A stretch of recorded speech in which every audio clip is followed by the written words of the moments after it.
प्रकाश सपुतले यो गीत लेख्नै पर्ने थिएन, यहाँसम्म चिजै आइपुग्ने थिएन। अनि ढाट्न पाइन्छ मान्छेलाई? अहिले यो सारा एमसिसी गर्नेमा काङ्ग्रेसको चाहिँ च्यालेन्ज दिइरहेछ गगन थापाले, यो फुच्चे नेता भनिरहेछन् झलनाथ खनालले। यस्तो किसिमको गर्न पाइन्छ? ढाट्न पाइन्छ दुनियाँलाई? उनले जनै भनेको छ यो चाहिँ माधव कापक नेपालमा के भयो, झलनाथको पालामा के भयो, कुन क्याबिनेटमा भीम रावल थिए, कुन क्याबिनेटमा गिरिराज मुनि थिए। अब अहिले चित्रबहादुरको कुरा आयो। अब चित्रबहादुर कति क्रान्तिकारी छन् त? उनी के भन्छन्, मेरो एमसिसीमा समर्थन छैन अरे, तर यो सरकारप्रतिको समर्थन जारी रहन्छ अरे। सरकारप्रतिको समर्थन भने के हो त्यसो भने? बेकुफ सम्झिने मान्छेलाई यो चल्दैन। अब यिनीहरू निर्वस्त्र हुन्छन्। त्यही चिजलाई एउटा कोणबाट भन्नुभयो प्रकाश सपुतले त्यहाँ उभ्याइदिए, जो सह्य भएन उनीहरूलाई।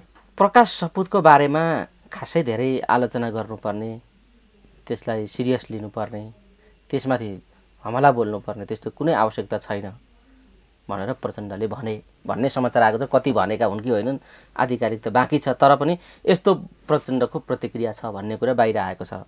तर प्रचण्डका कार्यकर्ताहरू, वाइसिएलका हिजो मान्छे कुर्दै हिँड्नेहरू चाहिँ प्रकाश सपुतमाथि खनिएका छन्। के भन्नुहुन्छ? प्रचण्डको बुझाइ त्यो गीतबारे त्यस्तो खालको छ, उनका कार्यकर्ताको बुझाइ अर्को खालको छ, के भएको? त्यो त प्रत्यक्ष मैले उनकै मुखबाट सुने। उनले भनेको यो आधिकारिक नै कुरा हो। उनले चाहिँ वास्तविकतालाई स्वीकारेका छन्, किनभने प्रकाश सपुत वास्तविकतामा उभिएका छन्। अब त्यसलाई एकछिनको लागि आलोचना मानौँ अथवा आक्षेप, हाम्रो काम भनेको त त्यसलाई सत्यापन गर्ने पो हो त। किनभने माओवादीको एउटा पंक्ति त्यो किसिमको तकलिफको शिकार छ भन्ने कुरा आम रूपमा स्वीकारोक्ति भएको विषय छ। अब त्यसमध्ये एउटा पंक्ति नारकीय जीवनमा भनिएको कुरालाई त्यहाँ चित्रित गरिएको हो भने त्यो नारकीयताको स्थिति हो कि होइन त? त्यसो भने जाँच पडताल गरौँ र त्यो हो भने त उनीहरूलाई त उद्धार गर्नु पर्यो। हामीले प्रकाश सपुतलाई नै सोध्नु पर्यो, तिमीले यो सब कुरा के आधारमा, कुन लक्ष्यले भनेका छौ भनेर। अब उनलाई फतवा जारी गरेर समस्याको समाधान हुन्छ? फतवा त यिनीहरूले जनयुद्धकै बेला जारी गरेका कयौँ मान्छेको उनीहरूले ज्यान लिएको भन्ने अनेकौँ गुनासाहरू अहिले पनि छन्। त्यसकारण अहिले माओवादीलाई गाउँ गाउँमा जानको सहकार्य गर्न गाह्रो भइरहेछ भन्ने कुरा हामी सुनि नै राखेका छौँ। त्यसकारण अब यो सत्य ल त किन मान्छेले त्यो कुरालाई पनि अस्वाभाविक रूपमा लिएनन् भने हामी परिवर्तनको लागि भन्थे। अब परिवर्तनको लागि त क्षति त हुन्छ। करोडौँ करोड मान्छे मर्छन्। चाइनामा 2 करोडभन्दा बढी मान्छे एउटै विद्रोहमा मरेको इतिहास छ। मर्छ त मान्छे, तर चिनिया समाज त बदलियो नि त। त्यसकारण मान्छेहरूले त्यो क्षतिलाई बिस्तारै बिर्सिँदै गए। यहाँ त केही पनि परिस्थितिमा बदलाव आएन। त्यसो भने केका लागि मान्छे मारेको त? केका लागि शिक्षक मारेको, केका लागि पत्रकार मारेको, केका लागि कार्यकर्ताहरूलाई अनि मृत्युको बलिवेदीमा धकेलेको त प्रश्न त उठ्यो। त्यसकारण प्रचण्डले ठिक भनेका छन्, यो डिस्कोर्स चाहिँ 100 वर्षसम्म पनि पछि चल्नेवाला हुन्छ।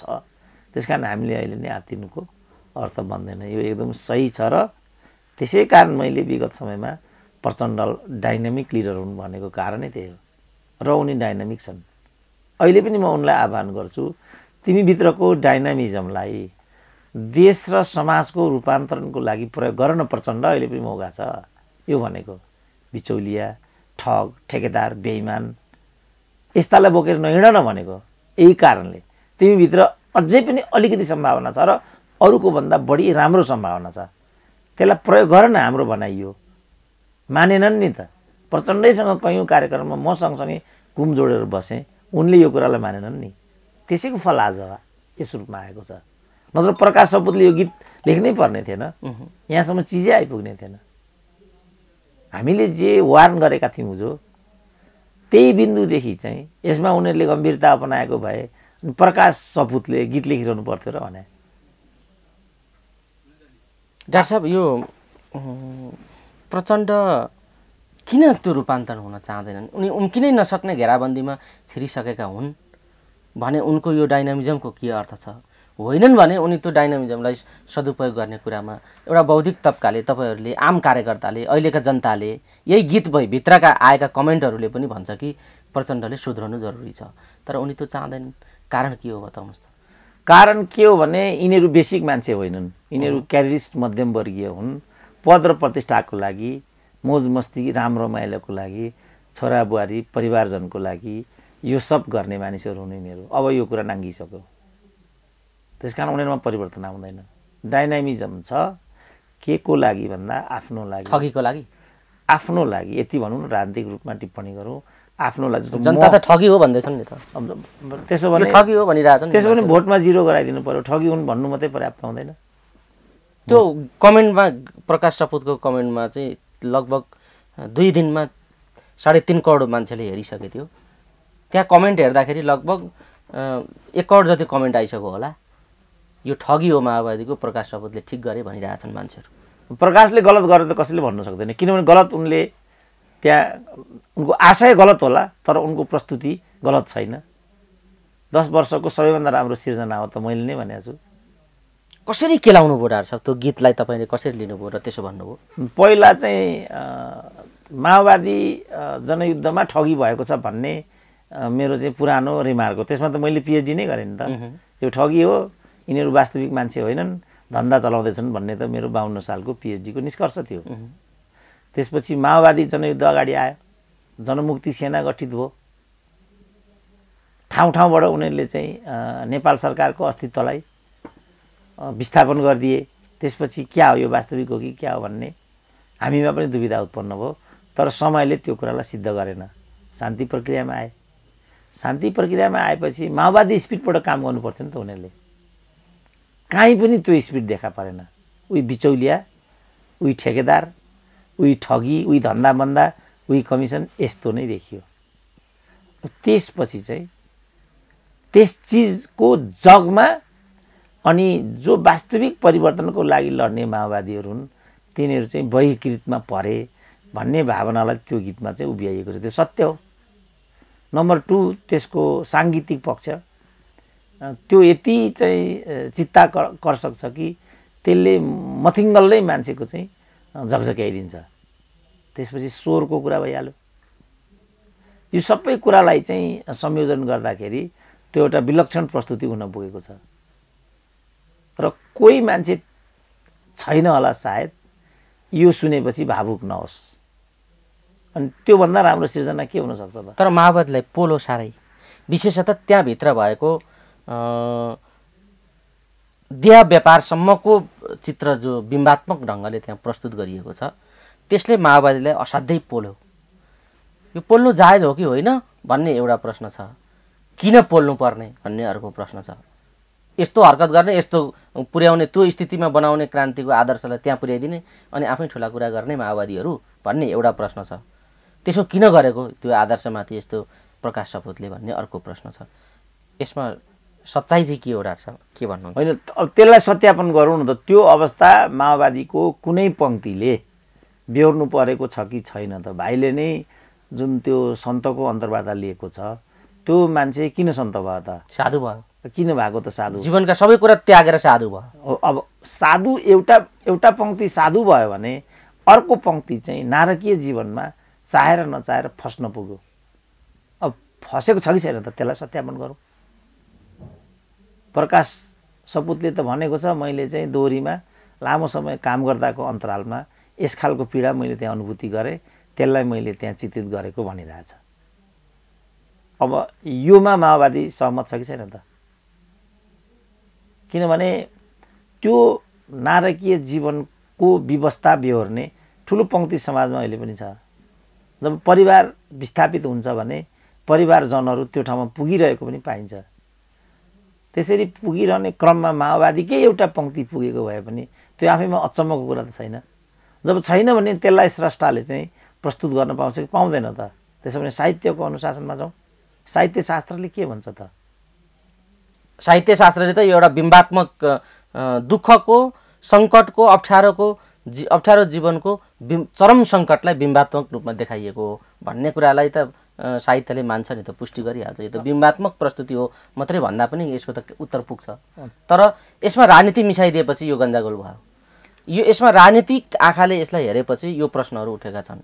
यो राजनीति र सङ्गीतको सन्दर्भ तपाईले त्यसमा पनि कम्युनिस्ट आन्दोलनसँग जोडिएको राजनीति र सङ्गीतको सन्दर्भलाई माओवादीहरूले बिर्सेको या प्रगतिशील गीत सङ्गीत भन्ने, जनवादी गीत सङ्गीत भन्नेहरूले त्यो पाटोलाई बिर्सेको हो कि भन्ने पनि अहिलेको यो आलोचनाले प्रश्न खडा गरिदिएको छ। अलिकति बताइदिनुहोस् त डाक्टर साहब, किन यसरी बिर्सिँदै गए माओवादीहरू त्यो पाटोलाई? होइन, उनीहरू त किनभने उनीहरू तात्विक मान्छे थिएनन्, बेसिक मान्छे थिएनन् उनीहरू।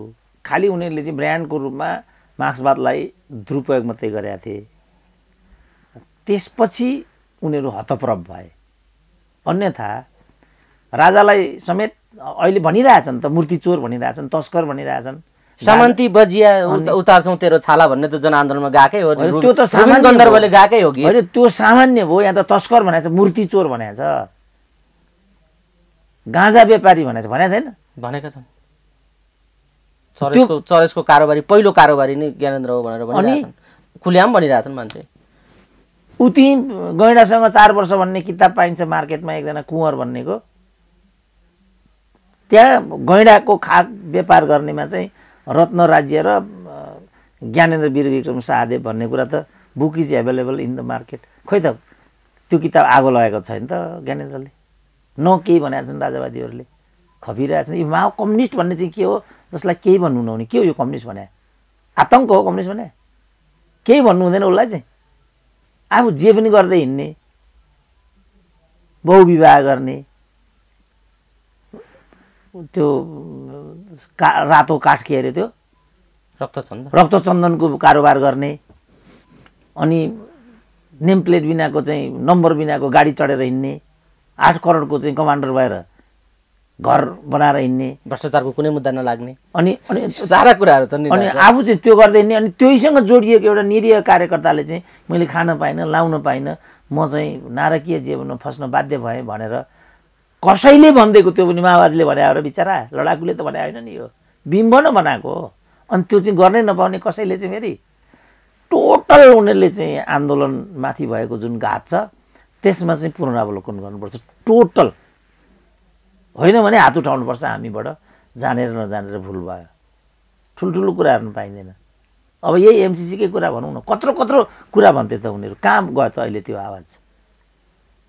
लेखनाथ नेउपाने कता गए, लीलामणि कता गए, देव गुरुङ कता गए, नारायण काजी कता गए त? अब अहिले त शेरबहादुर र गगन थापाहरू हप्काउन थाले। एउटा कुरा इन्ट्रेस्टिङ भन्छु म, जुन यो एमसिसी बारेको प्रतिवेदन तयार पार्ने प्रारम्भिक जुन दस्तावेज लेखनको खर्च हो, त्यो खर्च माग्ने सम्बन्धी मन्त्री परिषदको निर्णयको डिपिएम चित्रबहादुर केसी आफै रहेछन्। अनि ढाट्न पाइन्छ मान्छेलाई? अहिले यो सारा एमसिसी गर्नेमा काङ्ग्रेसको चाहिँ च्यालेन्ज दिइरहेछ गगन थापाले। यो फुच्चे नेता भनिरहेछन् झलनाथ खनालले। यस्तो किसिमको गर्न पाइन्छ? ढाट्न पाइन्छ दुनियाँलाई? उनले जनै भनेको छ यो चाहिँ माधव कापक नेपालमा के भयो, झलनाथको पालामा के भयो, कुन क्याबिनेटमा भीमरावल थिए, कुन क्याबिनेटमा गिरिराज मुनि थिए, कुन क्याबिनेटमा शक्ति बस्नेत थिए, चित्रबहादुर कहाँ थिए। अब अहिले चित्रबहादुरको कुरा आयो। अब चित्रबहादुर कति क्रान्तिकारी छन् त? उनी के भन्छन्, मेरो एमसिसीमा समर्थन छैन अरे, तर यो सरकारप्रतिको समर्थन जारी रहन्छ अरे। सरकारप्रतिको समर्थन भने के हो त्यसो भने? बेकुफ सम्झिने मान्छेलाई यो चल्दैन। अब यिनीहरू निर्वस्त्र हुन्छन्। त्यही चिजलाई एउटा कोणबाट भन्नुभयो प्रकाश सपुतले त्यहाँ उभ्याइदिए, जो सह्य भएन उनीहरूलाई। यति हो कुरा।